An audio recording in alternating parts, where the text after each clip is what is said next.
அப்படின்ற மாதிரி அதுக்கான ஆதாரங்களை விளக்கங்களை எல்லாத்தையும் எடுத்துட்டு போய் நம்ம தோழர்கள் சேலஞ்சு பண்ண போயிட்டு கப்சுப்புன்னு அடைக்கிட்டாங்க. அது மட்டும் இல்ல, கூடுதலா மகளிர் திட்டத்துல 30 லட்சம் ஊழல் அவங்க சகோதரி பண்ணியிருக்காங்க. வெட்ட வளர்த்து போட்டு ஓடிச்சிட்டாங்க.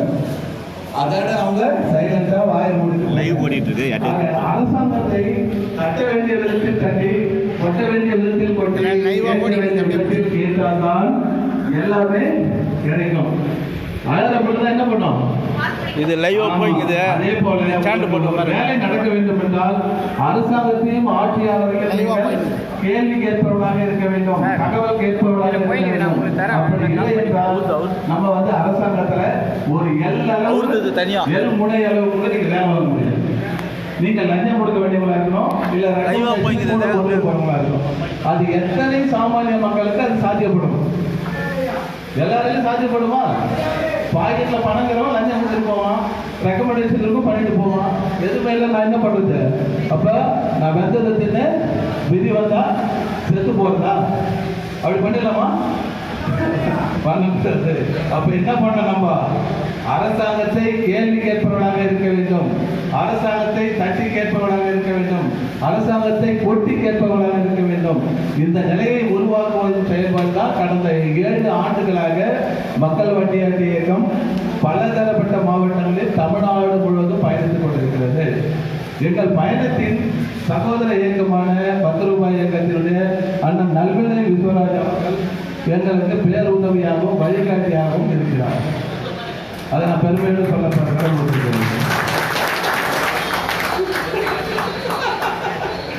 சில சமயத்தில் கொலையாம இருக்கிறாரு, சில சமயத்தில் உண்மை வந்தது பாராட்ட வேண்டியதுதான். காரணம் என்னவென்றால், இப்படி பல இயக்கங்களோடு நம்ம பயணிக்கிறதுனால கிடைக்கக்கூடிய அனுபவங்கள் எல்லாருடைய கோலம் ஒண்ணுதான், குறிக்கோளும் ஒண்ணுதான். மக்களுக்கு அடக்கையா மக்களுக்கு ஒரு தெளிவையும் விழிப்புணர்வையும் ஏற்படுத்த வேண்டும் என்ற நல்நோக்கத்தில் தான் நம்ம பயணித்திருக்கோம். எங்களுக்கு தேவையான சக்சஸ்ஃபுல்லான பல சமாச்சாரங்களும் கசப்பான அனுபவங்கள் இந்த திருவண்ணாமலை மாவட்டத்தில் எடுத்தீங்கன்னா, இங்க இருக்கிற வருவாய் கோட்டாட்சியர் அளவுக்கு எனக்கு தெரிஞ்சு ஏறக்குறைய ஒரு 885 பெட்டிஷன் எங்களுக்கு பெண்டிங்கில் இருக்கு. அவர் மூர்த்தி பட்டியலில் இருப்பாங்க. அதே போல தாசில்தார் 2 தாசில்தார் இருக்காங்க, 2 தாசில்தார் ஆஃபீஸில் அதே மாதிரி கோரிக்கைகள் பெண்டிங்.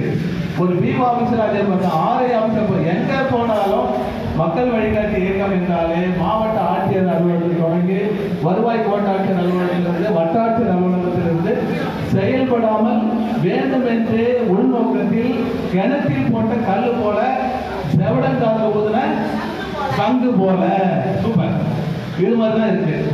அப்ப இந்த நிலையை மாற்ற வேண்டும் என்றால் நம்ம எல்லாம் என்ன பண்ணோம்?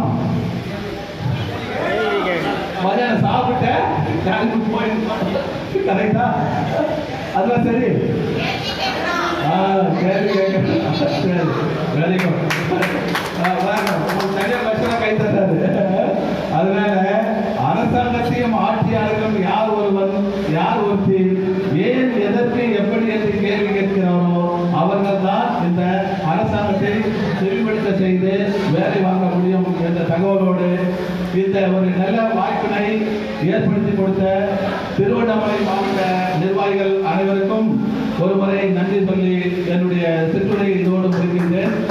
அடுத்தபடியாக நம்முடைய முன்னிலை வைக்கக்கூடிய திருவண்ணாமலை மாவட்ட மண்டல தலைவர் அருமை தோழர் பி சுப்பிரமணியம் அவர்கள், சரி நமது மாநில பொதுச் செயலாளர் பொங்கலூர் ஆர் சுப்பிரமணியம் அவர்கள், வாய்ப்புகள் நேரம் இருக்குமானால் ஒதுக்கப்படும், அது கொஞ்சம் பரிசீலிக்கப்படும்.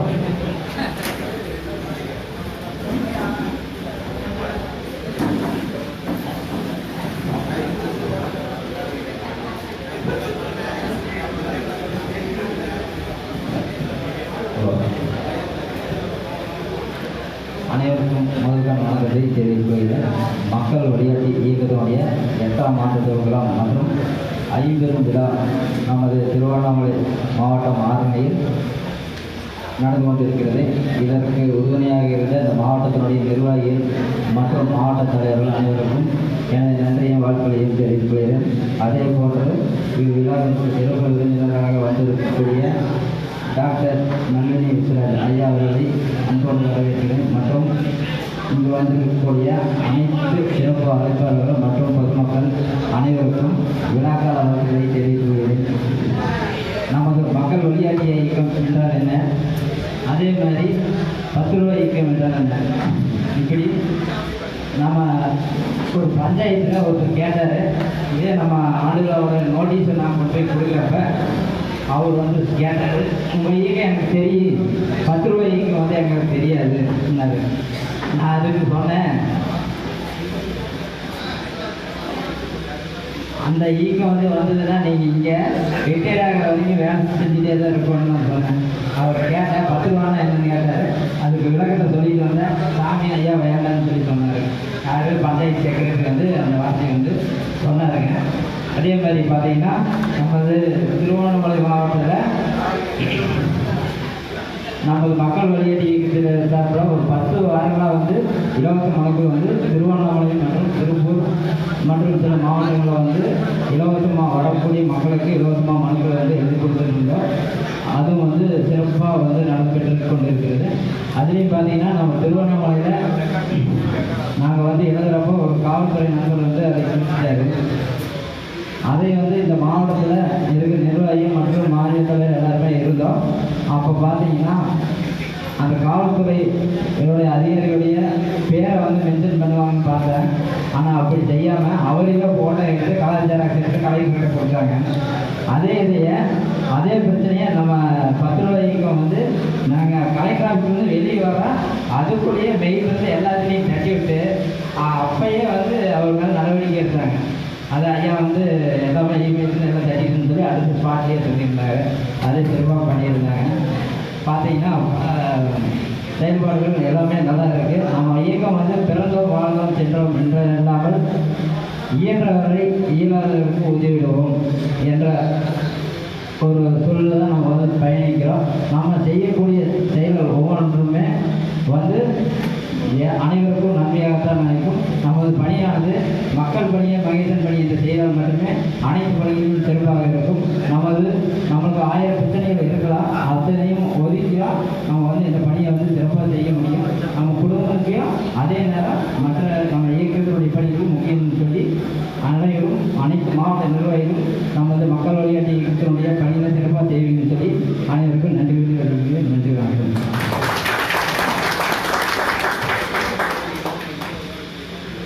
நமது மாநில பொதுச் செயலாளர் பொங்கலூர் சுப்பிரமணியம் அவர்களுக்கு நெஞ்சார்ந்த நன்றி. அடுத்தபடியாக கோபாலங்க நமது மக்கள் வழிகாட்டி இயக்கத்தினுடைய மாநில துணைத் தலைவர் எஸ் பெரியபாளையம் திரு என் கோபாலன் அவர்கள் ஒரு சில மணித்துறைகள்.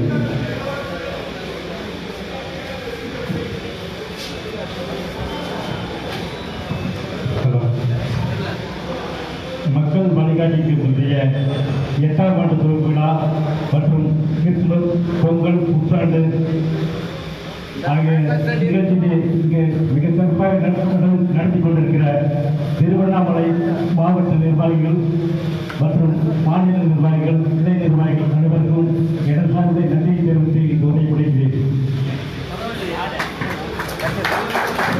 உண்மையிலே அருமையாக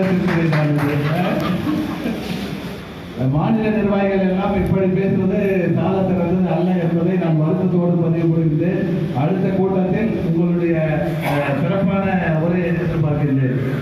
அடுத்தபடியாக நமது திருப்பூர் மாவட்ட மண்டல தலைவர் அருமை சகோதரர் ராஜ்குமார் அவர்கள், இவரை பற்றி சொல்ல வேண்டும் என்றால் அவர் ஒரு மாற்றுத்திறனாளி. இவருடைய சிறப்பு என்னவென்றால் இதுவரை ஒரு 15-20 முறைக்கு மேல் ரத்த தானம் செய்திருக்கிறார். ஒரு இப்படி ஒரு சிறப்பான பணியை யாரும் செய்ய முடியாது. தானத்தில் சிறந்தது பிறர் உயிர் காப்பது தான். அந்த அளவுக்கு அவர் சிறப்பான பணியை செய்திருக்கிறார். நமது இயக்கத்தினுடைய திருப்பூர், கோயம்புத்தூர், ஈரோடு, நீலகிரி மாவட்டங்களில் மண்டல தலைவராக சகோதரர் செயல்பட்டிருந்தார். அவர் ஒரு சில வார்த்தைகள்.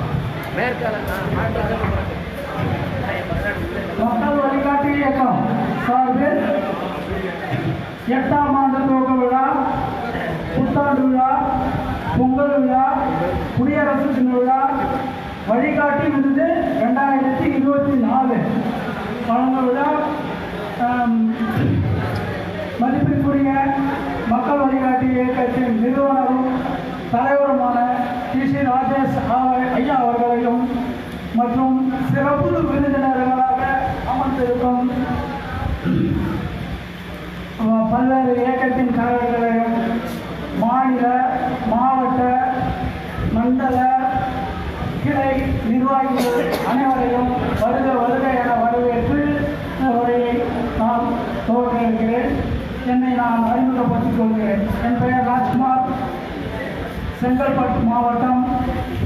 இப்போ நான் இருக்கிறது வந்து திருப்பூரில் ஃபேமிலியோடு நான் செட்டிலாக இருக்கேன். மக்கள் வழிகாட்டி இயக்கத்தில் நான் நடந்த சில நிகழ்வுகளை தாங்கள் முன்னிலையில் பதிவு செய்ய தலையாய கடமையாக நான் கருதுகிறேன். ஓரிரு சில நிகழ்வுகளை உங்கள் முன்னிலையில் வைக்கிறேன். நான் ஒரு மாற்றுத்திறனாளி. அரசின் சார்பில் வழங்கப்படும் சலுகை என்னவென்றால் ஓஏபி.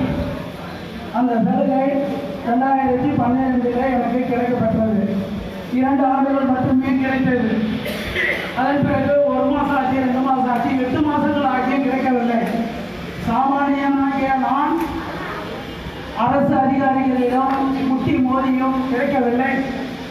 லஞ்ச லாவண்யம் தலைவிரித்து ஆளுகின்ற இந்த காலகட்டத்தில் மக்கள் வழிகாட்டி இயக்கத்தின் தலைவர் டி.சி. ராஜேஷ் ஐயாவர்களை அணுகிய போது அவர்களிடம் என்னுடைய நிலைமையை எடுத்துரைத்து சொல்லிய 1 மாதத்திலேயே முதல்வரின் கவனத்திற்கு எடுத்து சென்று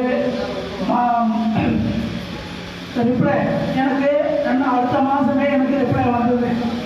அடுத்த மாதத்திலிருந்து இன்றைய தினம் வரை மணி அடித்தார் போல் எனது அக்கௌண்டில் சலுகை வந்து கொண்டிருக்கிறது. ஏன் இந்த இடத்தில் நான் பதிவு செய்கிறேன் என்றால், லஞ்ச லாவண்ய தலைவிரித்து ஆடுகின்ற இந்த காலகட்டத்தில் ஒரு சாமானியனால் எப்படி இந்த ஒரு சலுகையை பெற முடியும்? இது போன்ற இயக்கங்களால் நாம் இணைந்திருக்கும் போதுதான் இந்த ஏழை எளிய மக்களுக்கு கிடைக்கக்கூடிய சலுகைகளை சாமானியர்களால் அடைய முடியும். மற்றொன்று, நான் டிவி வாங்கியிருந்தேன், வசந்த் அண்ட் கோ இந்தியா ஃபுல்லாக இருக்கு, ஏகப்பட்ட கிளைகள் இருக்கு. அந்த கிளையில் எல்இடி டிவி நான் வாங்கியிருந்தேன். வாங்கி 4 மாதம் தான் ஆச்சு. 5வது மாதமே ரிப்பேர் ஆகி போச்சு. இதே போல தான் பல முறை நான் போய் அந்த நிறுவனத்தில் போராடி எத்தனை காரணங்கள், எப்படி சாக்கு போக்குகள், எப்படியெல்லாம் அழைக்க முடியுமோ அப்படிப்பட்ட வேலைகளை அந்த நிறுவனம் செய்தார்கள். மறுபடியும் மக்கள் வழிகாட்டி இயக்கத்தின் தலைவரை சந்தித்து இந்த நிலையை எடுத்துரைத்த போது என்னிடம் பல கேள்விகள், பல அழைக்கப்பட்டார்கள். தலைவரிடம் சொல்லும்போது அவர் வாங்கிய பிள்ளை மட்டும் கொடுக்க சொல்லுங்க சார், நான் அவர்களுக்கு டிவியை கொடுத்து விடுகிறேன் என்று சொல்லி புது டிவியை கொடுத்து விட்டார்கள். அதுவும் சாதாரணமாக கிடைக்கவில்லை. அதுக்கே 1.5 மாதம் அழைக்கப்பட்டார்கள். ஆனால் இதுபோல மக்கள் வழிகாட்டி இயக்கத்தின் மூலமாக இன்னும் எண்ணற்ற நிகழ்வுகள் இருக்கு. அதை சொல்ல ஒரு நாள் போகாது. இதுபோல அனைத்து நிர்வாகிகளும் தொண்டர்களும் மக்கள் வழிகாட்டி இயக்கம் மற்றும் 10 ரூபாய் இயக்கம் இந்த மாதிரி இயக்கங்கள் இருக்கின்றது. அதிலே உங்களை பதிவு செய்து கொண்டு தங்களால் முடிந்த ஒரு நிதியையும் ஒரு பணியிலையும் ஈடுபட வேண்டும் என்று தாழ்மையுடன் இந்த நேரத்தில் கேட்டுக்கொண்டு வாய்ப்பை அளித்த மக்கள் வழிகாட்டி இயக்கத்திற்கும் திருவண்ணாமலை மாவட்டம் அனைத்து நிர்வாகிகளுக்கும் எனது வாழ்த்துக்களையும் நன்றிகளையும் தெரிவித்துக் கொண்டே வருகிறேன். நன்றி, வணக்கம். அருமை அருமை. மிக ரத்தின சுரூபமாக நமது மண்டல தலைவர் பதிவு செய்தார். தோழருக்கு நன்றி. அடுத்தபடியாக நமது மத்தியிலே வருகை வந்திருக்கின்ற மாநில தலைவர் மக்கள் சட்ட உரிமை இயக்கம் மதுரை அண்ணாவை பற்றி நான் சொன்னேன்னா ஒரு சில வார்த்தைகள். கேள்வி கேட்பதற்கு ஒரு துணிவை அவரிடம் பயிர வேண்டும். கேள்வி கேட்பதற்கு ஒரு அதிகார துணி இருக்குன்னு சொல்லுவாங்க இல்லையா, அது ஒரு இது. அதிகாரம்னா யூனிஃபார்ம் போட்ட ஒரு அதிகாரம் பாருங்க, ஒரு மிடுக்கு வரும்ல, அந்த மிடுக்கு சிவில் ஏவுகள் அதிகமாக இருக்கும். அது மாதிரி ஏன் எதற்கு எப்படி கேள்வி கேட்கக்கூடிய, அதுவும் வந்து ஆரம்ப காலத்துல ஒரு 10-15 ஆண்டுகள் வந்து டாஸ்மாக் எதிரான போராட்டங்களை நிறைய பட்டி தொட்டி எல்லாம் பண்ணிருக்காங்க. அதுல வந்து அவர் தலைத்தவரல்ல, இன்னமும் அவருடைய பணி தொடர்கிறது. ஏற்கனவே அண்ணனோடு நான் சட்ட பஞ்சாயத்து இயக்கங்களை நான் பணிபுரிந்த ஒரு அருமையான ஒரு நினைவுகளை நான் பகிர்ந்து கொள்கின்றேன். அவர் இந்த நிகழ்வுக்கு கூப்பிட்ட போது மறுக்காமல், அவர் பிஸி ஷெட்யூல்டு இருந்தாலும் உடனே கரெக்ட். நம்ம அண்ணன் நவீன சொன்ன மாதிரி ஜெயலலிதா அம்மையார் பற்றி உங்களுக்கு தெரியும். அவங்க தீப்பிடிச்சா இருக்கப்போ போலீஸ் காரங்க போயிட்டு அவங்க வீட்டுக்கு முன்னாடி மூடு டாஸ்மாக் கடையை மூடுன்னு போராட்டம் பண்ணவர். அந்த போராட்டத்துக்கு பாருங்க, அப்படியான ஒரு சிறப்பான பணியை செய்து வருகிறார் கலாச்சார போராளி. அவரை உங்கள் முன்பு உரையாற்றும்படி அன்போடு கேட்டு அவருக்கு ஒரு சிறப்பான கரவொலியை கொடுத்து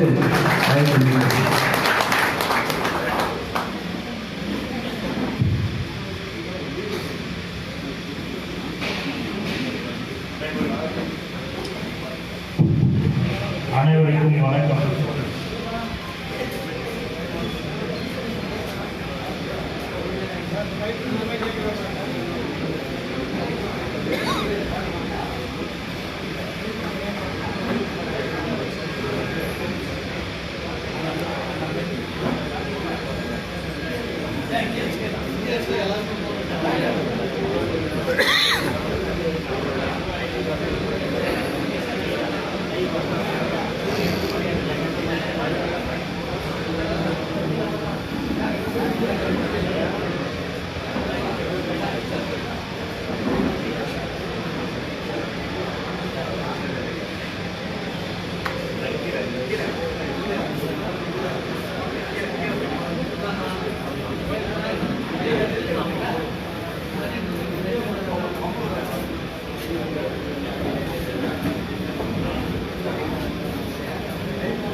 மக்கள் வழிகாட்டி இயக்கமானது ஒரு கள செயல்பாட்டில் செயல்படுகின்ற ஒரு இயக்கம். இந்த இயக்கத்தின் சார்பில் சாதாரண ஆக்சிடென்ட் ஆயிடுச்சா, அதனால கவரேஜ் பண்ண போனோம்.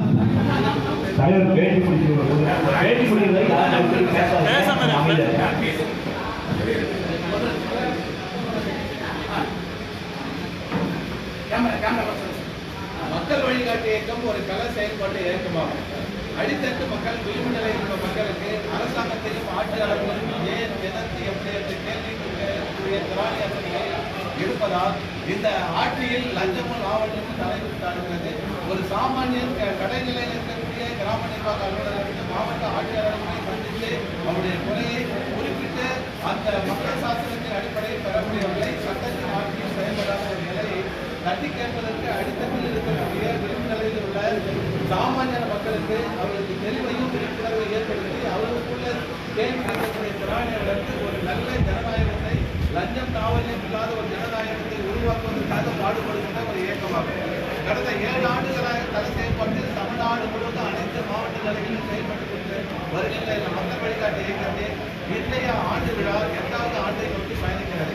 இதன் பிறகும் ஆட்சியாளர்கள் லஞ்சத்தை விட்டு மக்களின் தேவைகளை விரைவாக எந்தவித எதிர்பார்ப்பும் இல்லாமல் செய்ய வேண்டும் என்பதற்காக மக்கள் வழிகாட்டு இயக்கம் தனது கள செயல்பாட்டில் ஈடுபட்டு வந்தது. இதை தவறுபட்டதில் மாவட்டத்தோறும் சட்டத்தின் ஆட்சியை வலியுறுத்தி மக்களுக்கு எதிராக செயல்படுகின்ற மதுவை ஒழிக்கக்கூடிய போராட்டமும் களப்பணியில் ஈடுபடும் என்பதை இதன் மூலம் தெரிவித்துள்ளோம். மக்களுக்கு வழிகாட்டியை என்னென்ன ஒரு சிறப்பான ஒரு பெரிய சாதனை படிக்கிறேன். நான் இதை படிக்கிறேன், நான் அதை படிக்கிறேன்.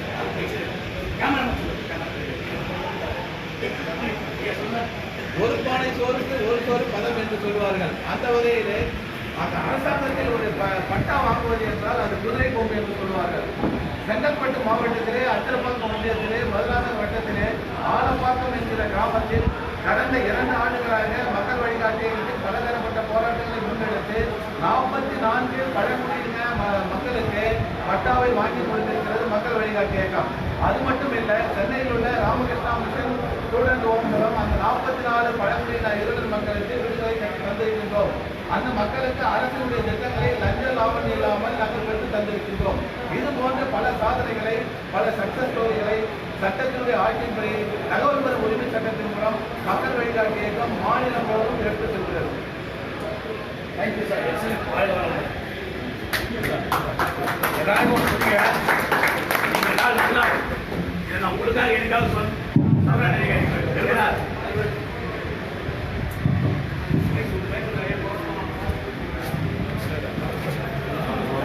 ஹலோ ஹலோ, குட் மார்னிங், வணக்கம். ஒரு நிமிஷம். இங்க வந்திருக்கிற எல்லாருக்கும் என்னுடைய ஒரு சின்ன ஒரு பதிவு படிக்க நான் விரும்புகிறேன். இதை பார்க்கும்போது எந்த ஒரு அரசியல் கூட்டமாக இருந்தாலும் 100 ரூபாய் 200 ரூபாய் புடி பிரியாணி கொடுத்துருவாங்க. ஆனா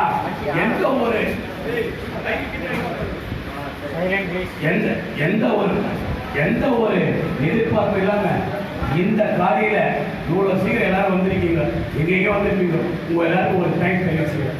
இந்த மக்கள்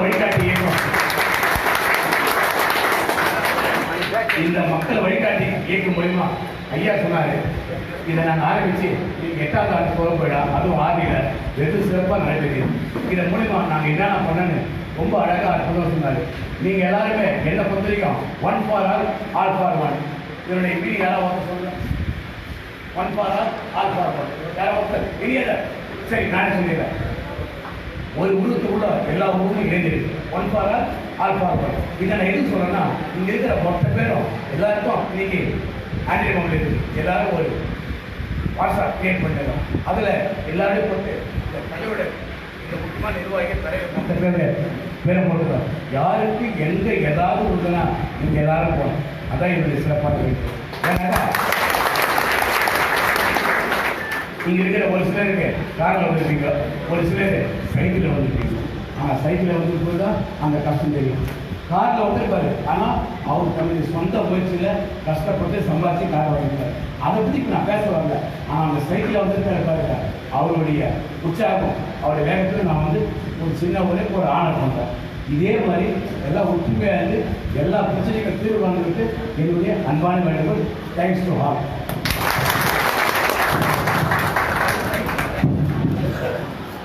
சொன்னதை வச்சு சொல்லிட்டேங்க. Sorry for system. உங்களுடைய டைம் ஒரு 5 நிமிஷம் வேஸ்ட் பண்ணிட்டேன். அண்ணன் அவர்கள் தொடர்பாக அண்ணாமலை அவர்கள் நம்பர் வாங்கி தலைவரா, புதிய தலைவரா வாங்க, இப்போ சொன்னாதான் சொல்லுவார். அனைவருக்கும் வணக்கம். நான் பொதுவாக இது போன்ற நிறைய விழாக்கள், மேடைகள், போராட்டங்கள், ஆர்ப்பாட்டங்கள் என்று பல்வேறு இடங்களில் கலந்துள்ளேன், பேசியுள்ளேன். ஆனால் கொஞ்சம் அமைதியா எல்லாரும் இருந்தாங்கன்னா நல்லா இருக்காங்க.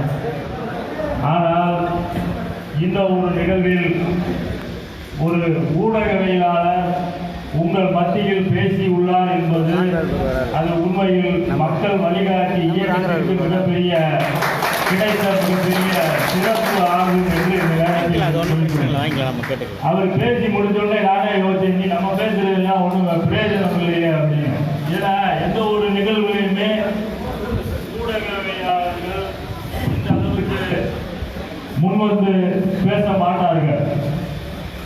அவர் மனதில் உள்ள பல்வேறு கருத்துக்களையும் இங்கு சொல்லுகிறார். ஒரு மனிதன் பாதிக்கப்பட்டால் எல்லோரும் கலந்து கொள்ளுங்கள் அப்படின்ற மாதிரி அவர் சொல்லியிருக்காரு. அது உண்மையிலேயே ஒரு நல்ல நிகழ்வு, நல்ல கருத்தை சொல்லியிருக்கிறார். இந்த மக்கள் வழிகாட்டி இயக்கத்தினுடைய 8ஆம் ஆண்டு துவக்க விழாவும், அதே நேரத்தில் பொங்கல் விழா, புத்தாண்டு விழா, குடியரசு தின விழா, வழிகாட்டி விருதுகளையும் வழங்கும் விழாவாக, ஐம்பெரும் விழாவாக இங்கு நடத்தி கொண்டு அதற்கு தலைமை பொறுப்பேற்றுள்ள இயக்கத்தின் மக்கள் வழிகாட்டி இயக்கத்தினுடைய மாநில தலைவர் டி.கி. ராஜேஷ் அவர்களே, சிறப்பு விருந்தினர்களாக இங்கு கலந்து கொண்டுள்ள 10 ரூபாய் இயக்கத்தினுடைய மாநில பொதுச் செயலாளர் அருணை அவர்களே மற்றும் சமூக ஆர்வலர்கள் பாதுகாப்பு இயக்கத்தினுடைய மாநில ஒருங்கிணைப்பாளர் முல்லைவேந்தன் அவர்களே, கடலூர் ராமநாதபுரம் பகுதியிலிருந்து இங்கு சிறப்பு விருந்தினராக கலந்து கொண்டுள்ள சமூக ஆர்வலர் கோவிந்தசாமி அவர்களே மற்றும் மேடையிலும்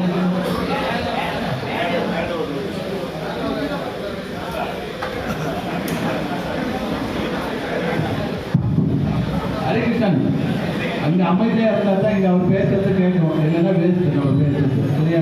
கொஞ்சம் அமைதி கலந்துங்க. கொஞ்சம் தயவு செய்து கொஞ்சம் அமைதி காக்க. அங்கே பதிவு செய்கிறவங்க தயவு செய்து அங்கே சத்தம் போடாதீங்க. நம்ம இவ்வளோ மெனக்கெடுத்து எடுத்து நம்ம செய்யறோம்னு சொன்னால் சிறப்பு அழைப்பாளர்கள் அவ்வளோ தூரம் பயணித்து வந்திருக்காங்க. உங்களுக்காக 8 மணி நேரம் 12 மணி நேரம் அவங்க என்ன சொல்கிறாங்க கொஞ்சம் தயவு செய்து வாட்ச் பண்ணுங்க, கேளுங்க. இல்லைன்னு சொன்னால் இந்த மீட்டிங்கை அர்த்தம் இல்லாத போயிடும். தயவு செய்து ப்ளீஸ்.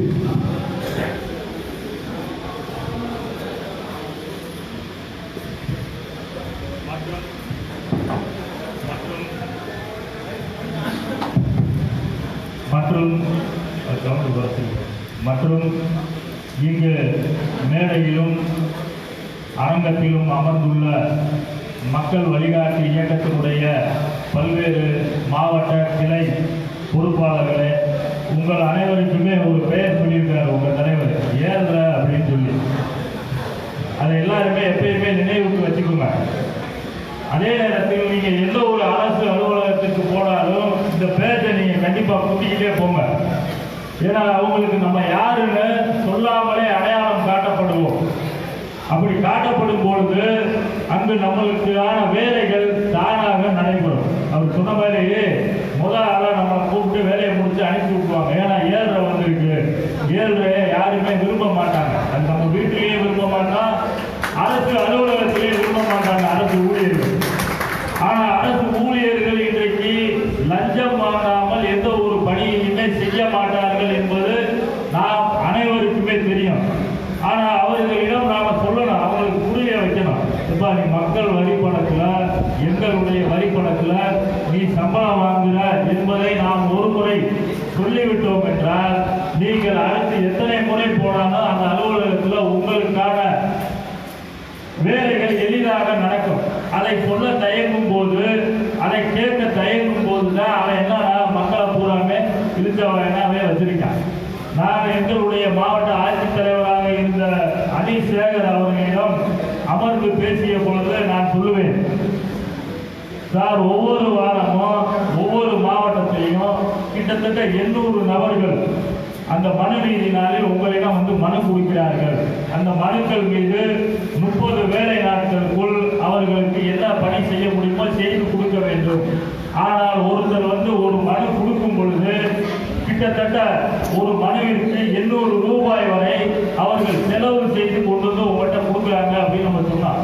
அதை எப்படி 800 ரூபா அப்படின்னு அவர் கேள்வி கேட்டார். சார் ஒருத்தர் லீவு போட்டார்னா குறைந்தபட்சம் அவருக்கு 500 ரூபாய் செலவாகும். போக்குவரத்து செலவு, மனுவுக்கான செலவு, சாப்பாட்டு செலவு, டீ செலவு என்று பார்க்கும் பொழுது ஒரு மனுவிற்கு 800 ரூபாய் ஆகிறது. அப்பொழுது 800 பேர் அல்லது 400 பேர் மனு கொடுக்கிறார்கள் என்றால் கிட்டத்தட்ட ஒரு 3.5 லட்சம் ரூபாய் செலவு பண்ணி மக்கள் மனு கொடுக்கிறார்கள். ஒரு மாவட்டத்திற்கு இவ்வளவு என்றால் 38 மாவட்டத்திற்கும் எவ்வளவு என்று கணக்கு பார்த்து கொள்ளுங்கள். ஆகையால் வாங்கக்கூடிய மனுக்களுக்கு உங்களுக்கு கீழ் பணி செய்யக்கூடிய அரசு அலுவலர்களை மக்களுடைய மனுக்கள் மீது உரிய நடவடிக்கை எடுக்க வேண்டும் என்று சொன்னோம். அதன் அடிப்படையில் அவர் என்ன சொல்றாருன்னா, எங்ககிட்ட வரக்கூடிய மனுக்களுக்கு வேலை வாய்ப்பு கேட்டு வருது அப்படின்னு அவர் ஒரு சில பிரச்சனைகள் சொன்னார். ஆனால் நாம் மனு கொடுக்கக்கூடிய மனுவுக்கு உரிய நடவடிக்கை வேண்டும் என்பதை நாம் அவரிடம் வலியுறுத்தி வந்தோம். இது எல்லா மாவட்டத்திலுமே நடக்குது. இன்றைக்கு தமிழ்நாட்டில் நடப்பது மக்களால் தேர்ந்தெடுக்கப்பட்டவர்களுடைய ஆட்சியாக இருந்தாலும் நாம் எந்த ஒரு அரசியல்வாதியை பார்த்து நம்ம மனு கொடுக்க போறது கிடையாது. மாவட்ட ஆட்சித்தலைவர் இருக்காரு, அவர்கிட்ட கொடுப்போம், விஓட்ட கொடுப்போம்,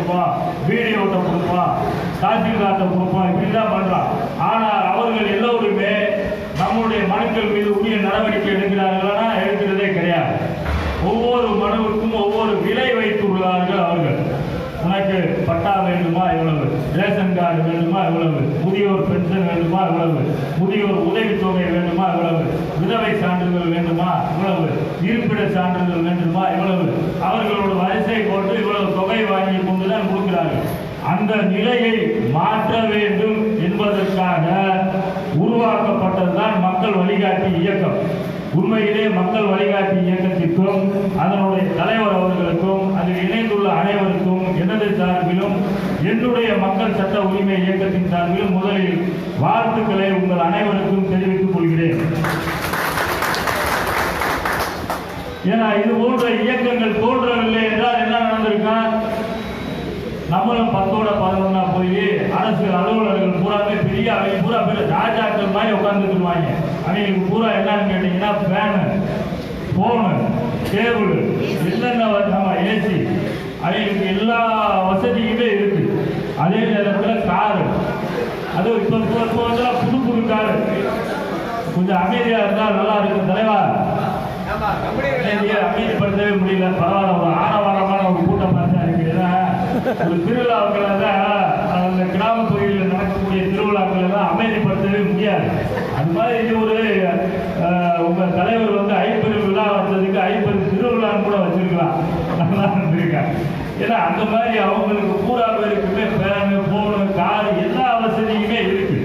அதுவும் என்னன்னா அவங்க இன்னொரு வசனம் வச்சிருப்பாங்க. இன்னைக்கு இருக்கக்கூடிய அரசியல்வாதி ஒரு எம்எல்ஏவா இருந்தாங்கன்னா அவங்க 5 வருஷம் நாங்கள் 58 வருஷம் வரைக்குமே நாங்கள் தான், எங்க 60 வயசு வரைக்குமே நாங்கள் தான் எல்லாமே எங்க ஆட்சி தான், ஆட்சியே எங்க கட்டுப்பாட்டில் தான் அப்படின்ற மாதிரி தான் அவங்க இருப்பாங்க.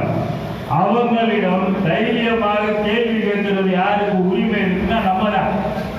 நம்மளுடைய வரிப்பணத்தில் அரசு அலுவலர்கள் ஒவ்வொருத்தரும் சம்பளம் வாங்குறாங்க. நம்ம ஓட்டு போட்டனாலதான் எம்எல்ஏவோ எம்பியாவோ இருக்காங்க.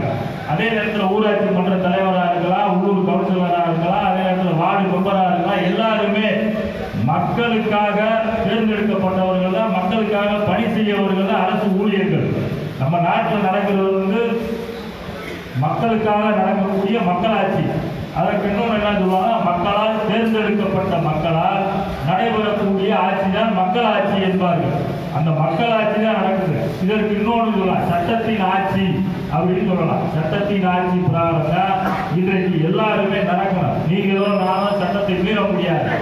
சாதாரண குடிமகனுக்கே சட்டத்தை மீற முடியாது என்றால் அரசு பணிகளிலும் ஆட்சி பணிகளில் இருக்கிறவர்கள் சட்டத்தை மீறவும் முடியாது. அவர்களுக்கு நாம் சொல்லணும், நீ எங்களுக்கு வேண்டிதான் பணி செய்யிருக்க. உங்க ராஜேஷ் அவர்கள் சொன்ன பொழுது, உங்க தலைவர் சொன்ன பொழுது, ஒவ்வொரு அரசு ஊழியருக்கும் இப்படித்தான் செயல்பட வேண்டும் என்று ஒரு விதிமுறை இருக்கிறது.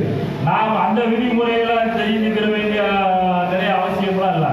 நம்ம போகணும்னா எப்பா சட்டப்படி உன்னால் நடவடிக்கை எடுக்க முடியுமா, எடுக்க முடியாதா, எல்லாம் எடுக்க முடியல, எனக்கு அந்த மனுவில் எழுதி கொடு அப்படின்னு நீங்கள் 2 மட்டும் கேளுங்க.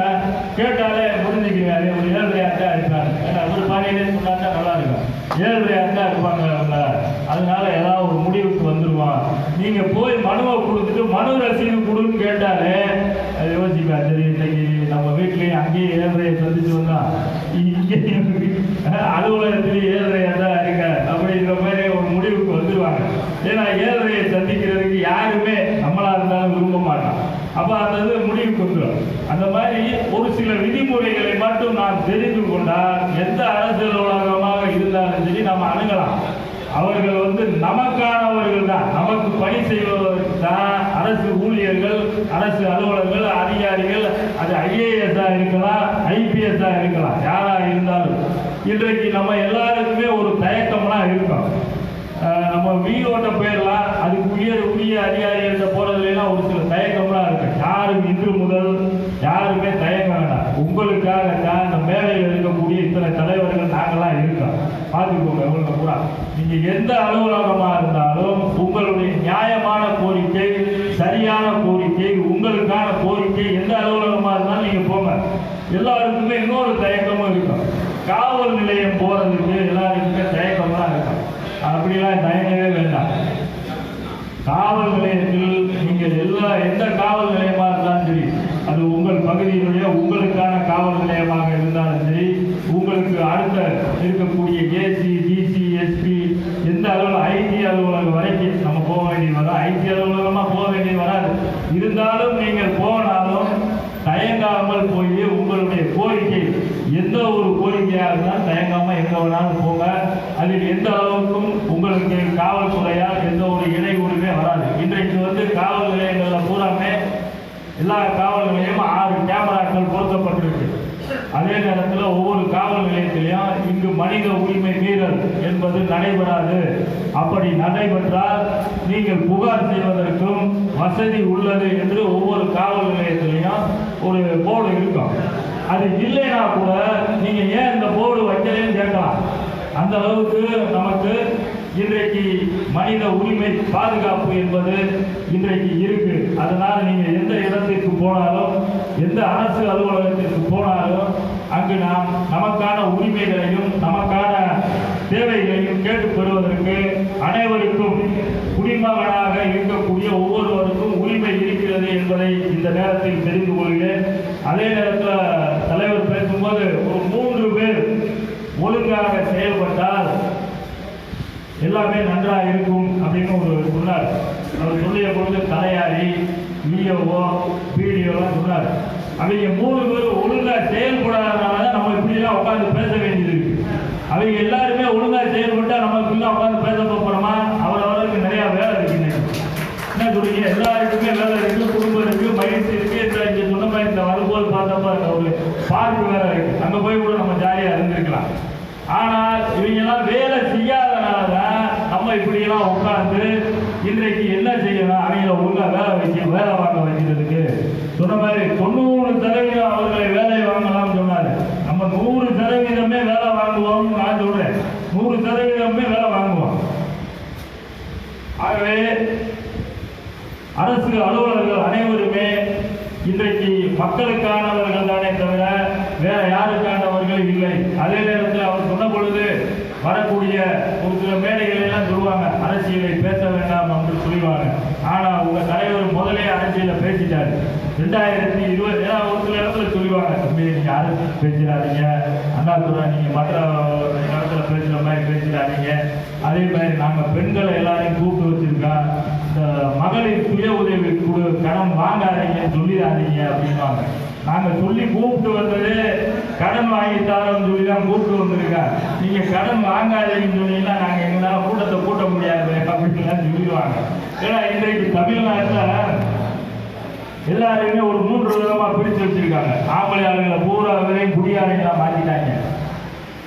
பெண்கள் எல்லா பேரையுமே மகளிர் சுய உதவி குழு கடன் வாங்கி பிழைக்கக்கூடிய நிலைமைக்கு எல்லாரையும் தள்ளிட்டாங்க. ஏன்னா ஆம்பளையாளர் கொண்டு வர வருமானம் வீட்டுக்கு வந்துருச்சுன்னா பொம்பளையாளர் யாரும் கடை வாங்க வேண்டிய அவசியமே கிடையாது. இதே வருமானம் பூரா எங்கிட்ட ஒரு புறம் போயிருக்கு.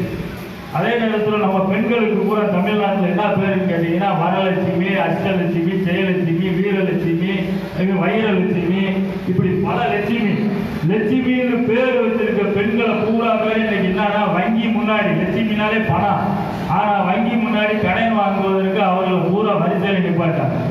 இன்றைக்கும் கூட நாம் என்ன சொல்கிறோம்னா ஒவ்வொரு பெண்களுக்கும் தேவையான வேலை வாய்ப்பை வழங்குங்க. அரசாங்கத்துக்கு அதை ஒரு கோரிக்கையா வைக்க, நீ கடனை கொடுக்கறதுக்கு போல வேலை வாய்ப்பை கொடுத்தீங்கன்னா அவங்களுக்கு மாதம் ஒரு 8000, 9000, 10,000 ஏதோ ஒரு சம்பளம் கிடைச்சா அவங்க வாங்குவாங்க, செலவு பண்ணுவாங்க. 1 லட்ச ரூபா கடன் வாங்கினாலும் திருப்பி செலுத்துவதற்கு அந்த பெண்கள் படாத பாடு கஷ்டப்படுகிறார்கள். ஏன்னா அவங்க எப்படி அந்த வருமானத்தை ஈட்ட முடியாமல் இருக்கிறார்கள். இப்படி ஆண்களை எல்லா பேரையுமே குடிகாரர்களாகவும் பெண்கள் எல்லா பேரையும் கடன் வாங்கி பிழைப்பாளர்களாகவும், அதே நேரத்தில் இந்த வீட்டில் ஒன்று இருக்கும், இந்த வீட்டில் இருக்க பெரியவர்களை பூரா வயதானவர்களை பூரா பெரிய அந்த முட்டாள் பெட்டின்னு சொல்லக்கூடிய தொலைக்காட்சி பெட்டி முன்னாடி உட்கார வச்சு நாங்கள் போடுற ஆடல் பாடல் நிகழ்ச்சி இதைப்பா நீதான் பார்த்துக்கிறோம் அப்படின்னு சொல்லி இந்த 3 ரகத்திற்குள் நாம் அனைவரையுமே ஒதுக்கி விட்டார்கள். இப்படித்தான் இருக்கணும்.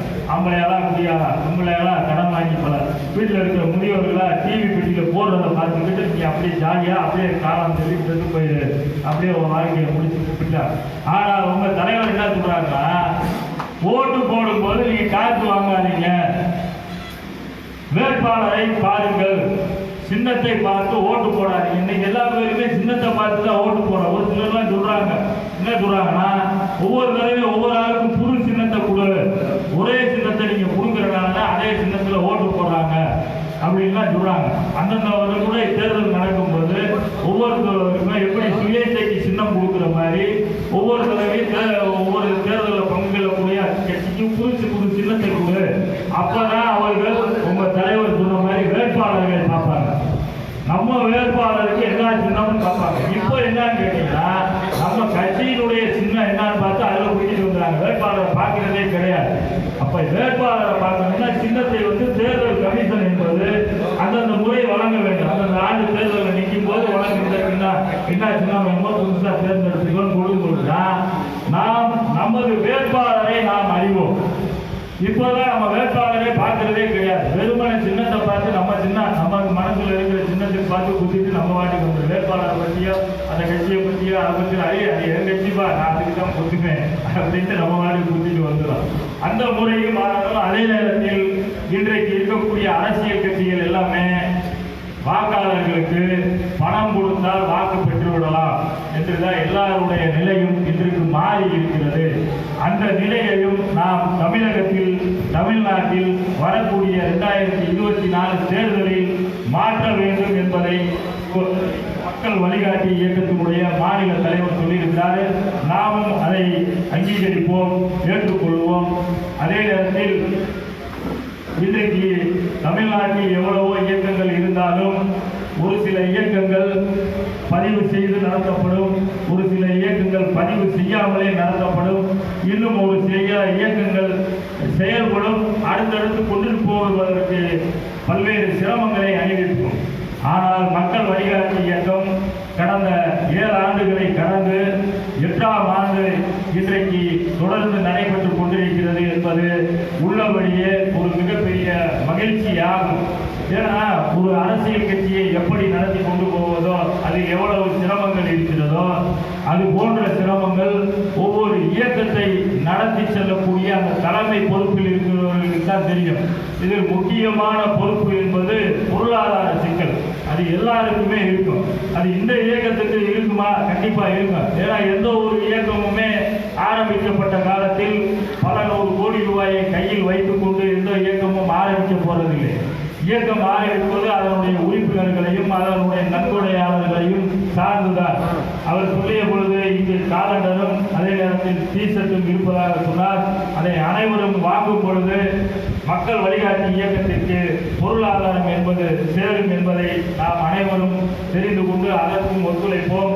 அதே நேரத்தில் வெறுமனை எங்களுடைய இயக்கத்தினுடைய விழாவாக கொண்டாடாமல் பொங்கல் விழாவாகவும் அதே நேரத்தில் குடியரசு தின விழாவாகவும் அதே நேரத்தில் புத்தாண்டு விழாவையும் கொண்டாடுவதாகவும் இன்னும் வழிகாட்டி இயக்கத்தில் செயல்பட்டு வந்த அதாவது குரலற்றவர்களின் குரலாகவும் பல்வேறு நபர்களுக்கு வழிகாட்டியாகவும் செயல்பட்டு வந்த நபர்களுக்கும் விருது வழங்கும் விழாவாக இந்த நிகழ்வை தேர்ந்தெடுத்துள்ளீர்கள். உண்மையிலேயே இதற்கு எனது சார்பிலும் என்னுடைய மக்கள் சட்ட உரிமை இயக்கத்தின் சார்பிலும் வாழ்த்துக்களையும் நன்றியும் தெரிவித்துக் கொண்டு முடித்துக் கொள்கிறேன். நன்றி.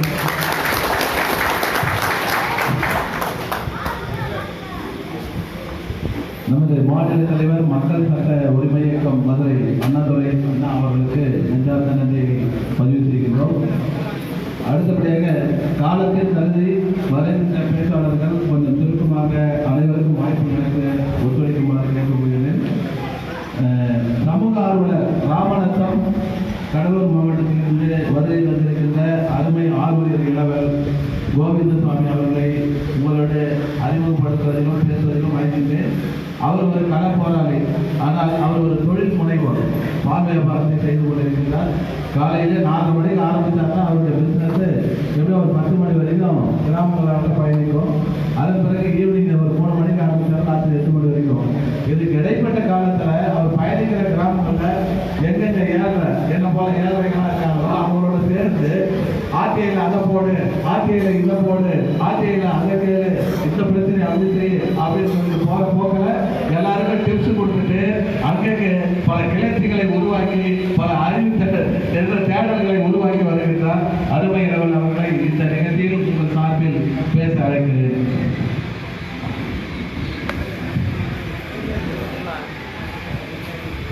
இன்று நடைபெறும் மக்கள் வழிகாட்டி இயக்கத்தின் 8ஆம் ஆண்டு துவக்க விழாவுக்கு சிறப்பு விருந்தினர்களாக வந்திருக்கும் ராஜப்பா ராகவன் அவர்களையும், அண்ணன் நல்வினை அவர்களையும், அண்ணன் அண்ணாதுரை, அண்ணன் முல்லைகந்தன், அண்ணன் வழக்கறிஞர் கனகரத்தினம் அவர்களையும், கள்ளக்குறிச்சி பாக்கியராஜ், சந்திரபோகம், விஜயசங்கர் அவர்களையும், செல்வகுமார், செஞ்சி ஏ சாய்ரா அவர்களையும், திருமதி லட்சுமி முருகேஷ் அவர்களையும், திருமதி கே தேன்மொழி அவர்களையும் மற்றும் மக்கள் வழிகாட்டி இயக்கத்தில் ஆடினர்களாக இருக்கும் அத்தனை உறுப்பினர்களையும் இந்த விழாவை சிறப்பாக ஏற்பாடு செய்த திருவண்ணாமலை மாவட்டத்திற்கும் எனது நெஞ்சார்ந்த நன்றியை உரித்தாக்குகிறேன். நாம் ஒவ்வொருவரும் ஒவ்வொரு பணியில் பல இன்னல்களுக்கு இடையே தான் இங்கு ஒன்று கூடியிருக்கிறோம். இது நமக்கு எல்லோருக்கும் பெருமை. இந்த ஒன்று கூடல் ஒருவருக்கு பாதிப்பு ஏற்படும் போது நாம் அதை உறுதிப்படுத்தினால் மட்டுமே எதிரிகள், திருடர்கள் நம்மை கண்டு அஞ்சுவார்கள். அரசு ஊழியர்களாக இருக்கட்டும், லஞ்ச லாவணத்தில் திளைத்துக் கொண்டிருக்கும் திருடர்களிடம் உள்ள ஒற்றுமை, இயற்கை வளங்களை கொள்ளையடிக்கும் திருடர்களில் உள்ள ஒற்றுமை நம்மிடம் இல்லை என்பது வேதனையான விஷயம். இன்னும் ஒரு 2-3 தினங்களுக்கு முன்னாடி ஒரு நிருபரையே வெட்டி கொள்ளாம் தாக்கப்படுறாரு. ஒரு நிருபருக்கே பாதுகாப்பு இல்லைங்கும் போது சமூக ஆர்வலர்களாக இருக்கக்கூடிய, பொதுமக்களுக்காக பாடுபடக்கூடிய நம்மளுக்கு நிலை கேள்விக்குறிதான். அதனால நம்மளோட ஒற்றுமை பலம் கண்டிப்பா ஒவ்வொரு இடத்திலும் நம்ம எந்த இயக்கமா இருக்கட்டும், எங்க நிகழ்வா இருக்கட்டும், அருகாமையில எல்லாருக்கும் பணி சுமை இருக்கு, பொருளாதார சிக்கல் இருக்கு. அதையும் கடந்துதான் இவ்வளவு பேர் இங்க கூடியிருக்கோம். இது உண்மையிலே பெருமைக்குரியது. இதுக்கு மக்கள் வழிகாட்டி இயக்கத்துக்கு நன்றியை சொல்லி இந்த ஏற்பாடுகளை செய்த திருவண்ணாமலை மாவட்ட நிர்வாகிகளுக்கும் அண்ணா ராஜேஷ் அவர்களுக்கும் நான் நன்றியை உரித்தாக்குகிறேன். லஞ்சத்தை பத்தி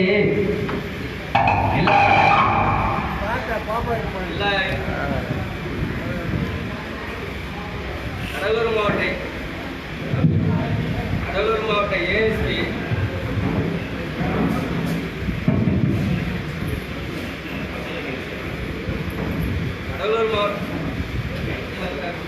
கடலூர் மாவட்ட ஏஎஸ்பி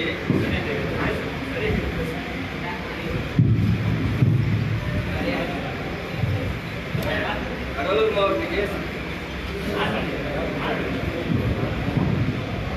சில மாதங்களுக்கு முன்னாடி லஞ்ச ஒழிப்புத்துறை கடலூர் மாவட்ட ஏஎஸ்பி அரசு ஊழியர்களாக இருக்கக்கூடிய அனைத்து துறை திருடர்களையும் ஒரு இடத்துல கூட்டுறாரு.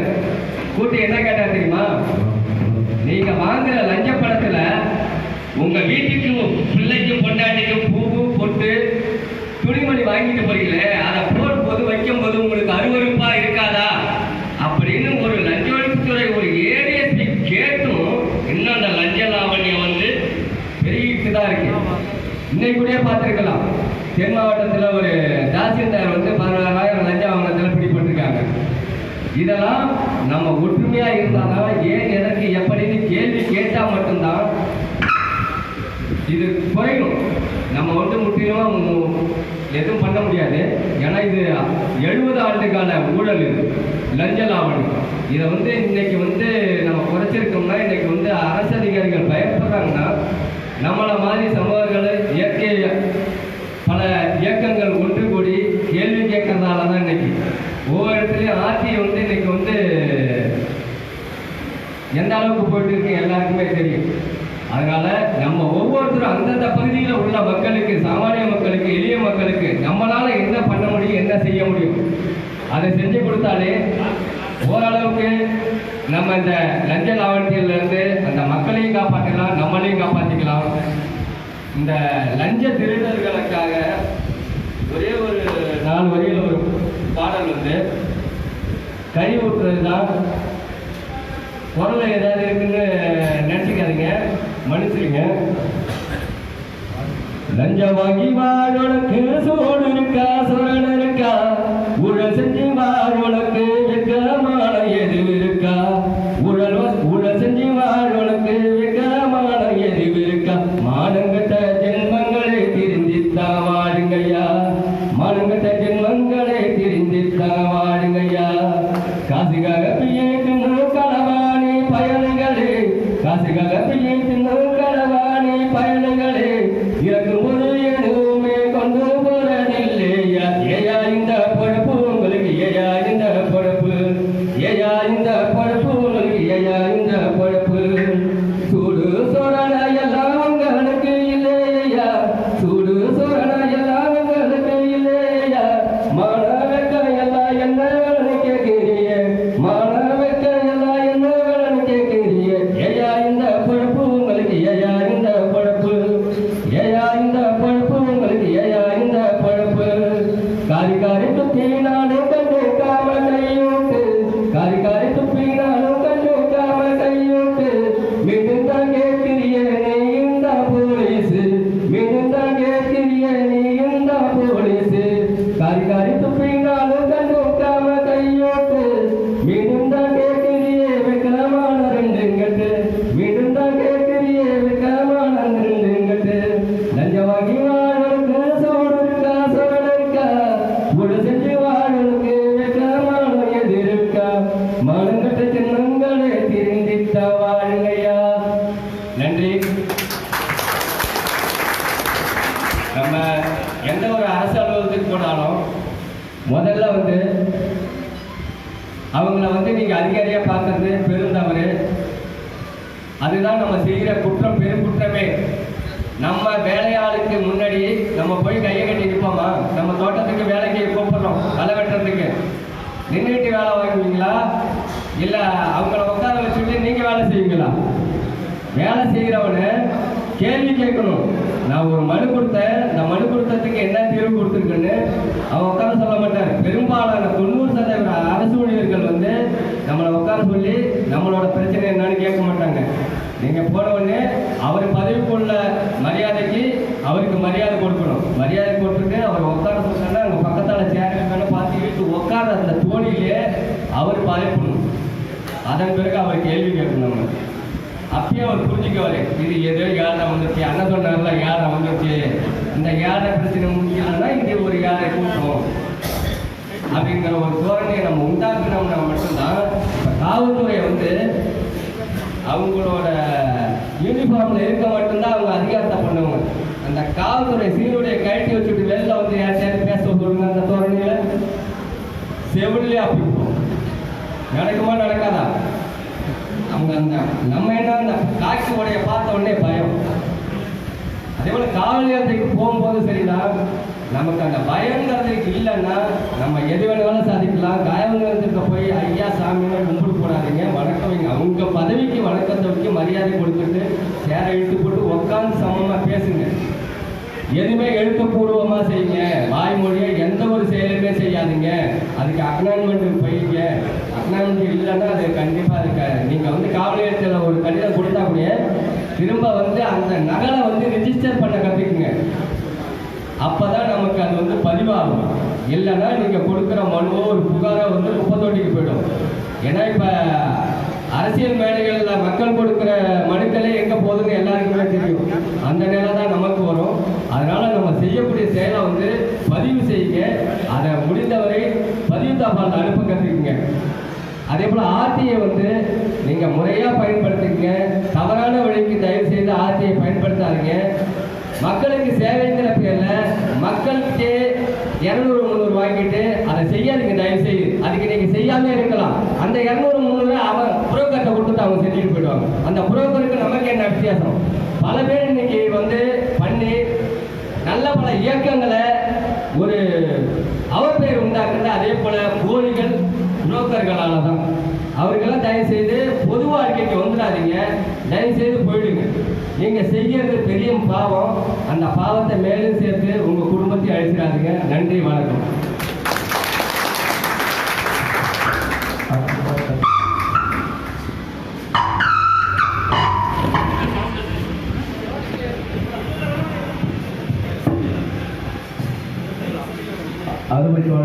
கோவிந்தசாமி அவர்களுக்கு நெஞ்சார்ந்த நன்றி. அவர் வந்து அதை குறிப்பிட்டு சொல்றதுக்கு என்னன்னு கேட்டால், அடி போட்டுட்டு நீங்கள் 5 வாங்குறதுக்கு கலெக்டர் ஆஃபீஸில் 4 ஆஃபீஸிலோ மரத்தடியில் 100-200 வாங்கிட்டு எழுதுறதுக்கு நமக்கு என்ன இருக்கு அப்படின்னு சொன்னால் அவர் வருத்தத்தோட பதிவு பண்ணிருக்கார். யாரும் குற்றப்படுத்துவதற்கோ கலகப்படுத்துவதற்காக தயவு செய்து அதை குற்றப்படுத்த வேண்டாம். காரணம் என்னன்னு கேட்டீங்கன்னா, இப்போ ஒரு உதாரணம் சொல்றேன். போன வாரம் நடந்தது ராஜி, செங்கல்பட்டு மாவட்ட இணைத் தலைவர் ராஜி இருந்தாரா, அவருக்கு ஒரு பிரச்சனை. அந்த பிரச்சனைக்காக உத்திரமேரூர் காவல் நிலையத்தில் ஒரு பெட்டிஷன் போய் கொடுக்குறாரு. அது கொடுக்கறது ஒரு ஈவினிங் ஒரு 7 மணி இருக்கும். அந்த பெட்டிஷனை வாங்க மறுத்துறாங்க. எஸ்ஐ வாங்க மாட்டாங்க. அது நீங்கள் ஏற்கனவே டிடிபியில் கொடுத்துட்டீங்க, அது வந்த பிறகு பார்த்துக்கிறேன். இந்த மனுவெல்லாம் டிஎஸ்பியில் கொடுத்தீங்க, அது வந்த பிறகு பார்த்துக்கிறேன்னு சொல்லிட்டாரு. அப்போ அவர் உடனே கேட்டார், ஐயா நான் என்ன பண்ணலான்னு. உடனே இல்லை, பக்கத்தில் போஸ்ட் ஆஃபீஸ் தான் போய் ஒரு ரிஜிஸ்டர் தபாலில் ஒப்புதல் அட்டை விட அதை ரிஜிஸ்டர் பண்ணிட்டு வீட்டுக்கு போயிடுங்க. அதே போல பதிவு தபாலில் ஒப்புதல் அட்டை விட அனுப்பிவிட்டார். போய் ஒரு 4 நாளில் போட்டு அந்த ஸ்டேஷனுடைய எஸ்ஐ லாட் ஆர்டரை கையெழுத்து போட்டு சீலோட அது அக்னாலஜ்மெண்ட் வந்துருச்சு. வந்த உடனே 4 நாள் போட்டு அவர் விசாரணைக்கு சம்மன் வந்து ரிஜிஸ்டர் தபாலில் வருது. ஒரு கிராமத்தில் நீங்கள் கேட்டுங்க தோழர்களே, ஒரு பெட்டிஷன் கொடுத்தா அதை வாங்க மறுத்த ஒரு காவல் நிலையத்தில் ஒரு சாமானியர் பதிவு தபால் அனுப்பினத அதை ரிசீவ் பண்ணதுக்கு பிறகு நம்ம லாங்குவேஜில் சொன்னால் இது ஏற்றதான். அதுக்காக நம்ம ஒழுங்காக சம்மன்னு ரிஜிஸ்டர் தபால் அனுப்பணும். ரிஜிஸ்டர் தபாலில் வந்து அவர் போய் அட்டன் பண்ணார். இது எதுக்கு சொல்லணும்னு கேட்டிங்கன்னா, அரசாங்கத்தை கட்ட வேண்டிய விதத்தில் கட்டி, கொட்ட வேண்டிய விதத்தில் கொட்டி, கேட்க வேண்டிய விதத்தில் கேட்டால் ஒழிய கிடைக்க வேண்டியது கிடைக்காது அப்படின்றத வலியுறுத்தி சொல்லியிருக்கார். இப்பொழுது நமது சிறப்பு அழைப்பாளர்களுக்கு சிறப்பு செய்யும் ஒரு நிகழ்வு. இந்த நிகழ்வு பிறகு நம்ம தேர்ந்து அறிந்துவிட்டு அதன் பிறகு கடந்து செல்லலாம். திருமதி ஜான்சி ராணி மண்டல தலைவர் அவர்கள் அது பட்டியலிடுவார்கள். அதன் பிறகு பட்டியலிட்டவர்கள் நம்ம சிறப்பு செய்யலாம்.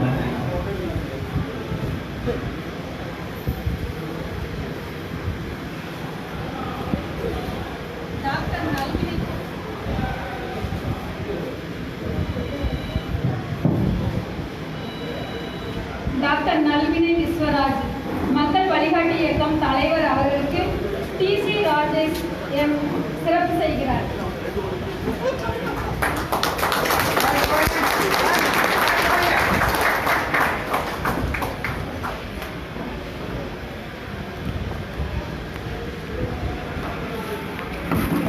திருப்பா அண்ணாதுரை மாநில தலைவர் மக்கள் சட்ட உரிமை இயக்கம் மதுரை அவர்களுக்கு மக்கள் வழிகாட்டி இயக்கம் திருவண்ணாமலை மாவட்ட மண்டல தலைவர் திரு பி சுப்பிரமணி அவர்கள் சிறப்பு செய்கிறார்.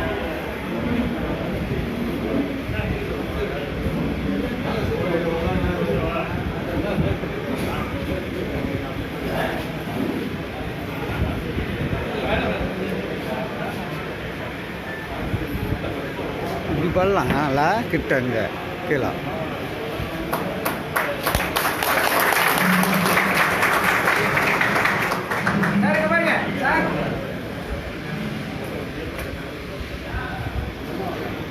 திரு கி முல்லை வேந்தன் MA மாநில ஒருங்கிணைப்பாளர் சமூக ஆர்வலர்கள் பாதுகாப்பு இயக்கம் அவர்களுக்கு திருவண்ணாமலை மாவட்ட தலைவர் அவர்கள் சிறப்பு செய்கிறார்.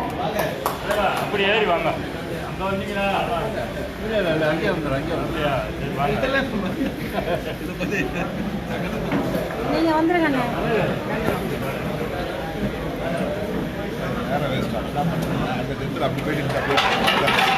இடையில கொஞ்சம்